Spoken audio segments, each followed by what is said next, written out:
It's Kyle here, and today we'll be exploring some books that kind of explore American society, a little bit from the political science viewpoint, which I find interesting because that's what my background is from college.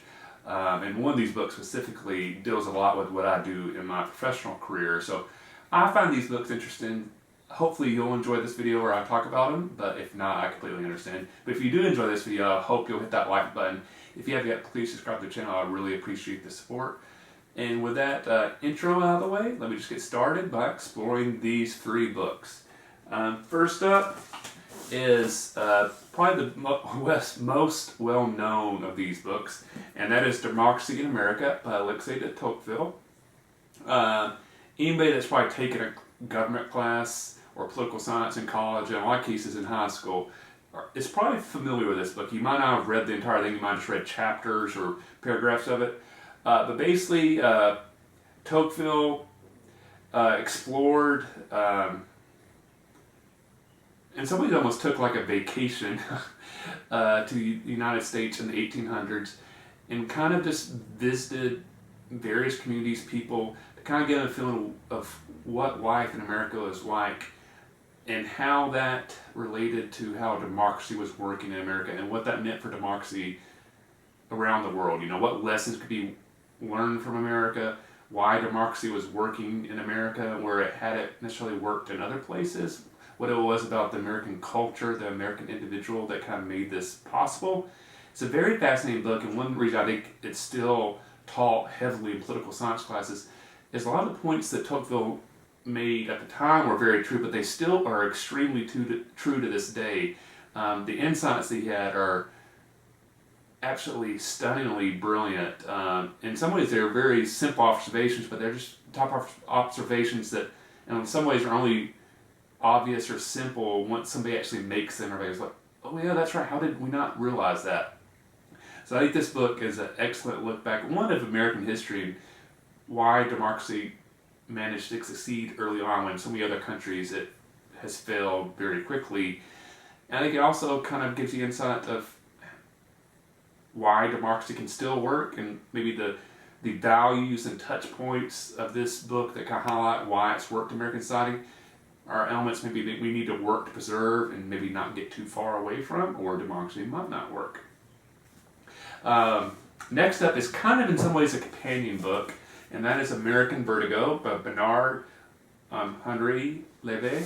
I'm sorry, I am not French, so I apologize if I butchered the first two authors' French names.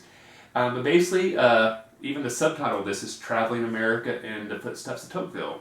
And basically this author kind of basically attempts to replicate Tocqueville's experience, basically exploring America, in this case in the early 20th century, and see if the lessons that Tocqueville learned still apply today, and maybe almost kind of updating those lessons.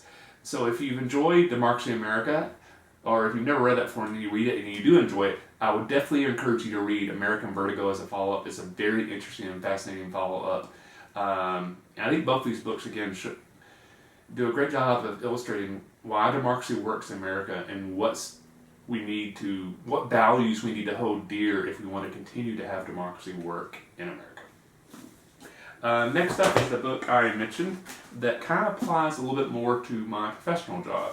And to kind of touch on that a little bit, I work for a local city in Georgia where I primarily deal with tourism, but also downtown development of the city and help manage the downtown area. So I've become very passionate about downtown areas, why they're important, what steps need to be taken to make sure they're successful, all that type of stuff. And that's what this book kind of explores. I'd like to talk about. It's Our Towns, 100,000 Mile Journey into the Heart of America by James and Deborah Fallows. And basically what these two authors do is they kind of explore cities that have seen a resurgence of their downtown area and try to find out why this is the case. What lessons can be learned from these cities that can maybe be applied to other cities that are trying to revitalize the hearts of their city. The book also explores, are there lessons that can be learned from these successful cities that maybe can be applied at a larger scale to the statewide or the nationwide level, or perhaps even the worldwide level? The cities these authors explore range from the very small to very large cities in America. And it's very interesting to see what these cities that seemingly would have nothing in similar, in a lot of cases, do have these common truths that these authors discover that really help them be successful in revitalizing their downtown area. In a lot of cases, revitalizing other parts of the city as well, not just the downtown areas. It's a fascinating look at, how things can be turned around in an area that seemingly is struggling and in some cases in absolutely awful shape, and can be revitalized and become a kind of a shining beacon to the community, a true heart, a strong heart of a community and a city. And I think in a lot of cases this book can make you very optimistic about the future, because in a lot of cases we hear so much stuff about how things are going badly, things are always getting worse. And I think this book does show you that in a lot of cases this is not always the truth, and a lot of times things can be turned around. And one thing this book points out, I think this is something I've noticed in my life, is a lot of times when you ask somebody about where they live, a lot of times they're very happy and they're very optimistic or positive about the community or the city they live. But as it gets farther up, they start to become less positive, more, negative and pessimistic. And this kind of book explores why.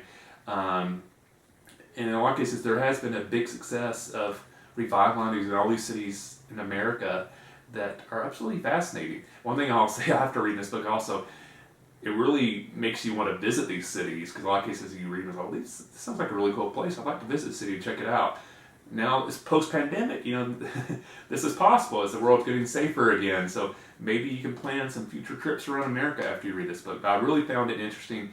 And I'll say, I'm not the target audience for this, because this is what I do. I work in downtown development, so obviously I'm going to find a book that kind of focuses on downtowns of cities to be very interesting.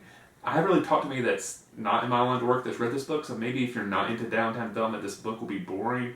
But honestly, after reading, I think a lot of people could take something out of this book, even if you're not in the career path of downtown development. So I definitely would recommend Our Towns, a 100,000 Mile Journey into the Heart of America by James and Deborah Fallows. So anyway, so I hope you enjoy these books that kind of, shine a light on my interest from both my college degree and my professional career. I know these are somewhat random books, but hopefully you enjoyed this video. In the comment section below, let me know, are there any books that you really enjoyed that maybe tie into maybe your college degree or your professional career that you think other people might find interesting as well? If so, let me know in the comment section below. Again, I hope you enjoyed this video. Hit that like button if you did. If you haven't yet, please subscribe to the channel. I really appreciate the support. Thanks for watching, and happy reading.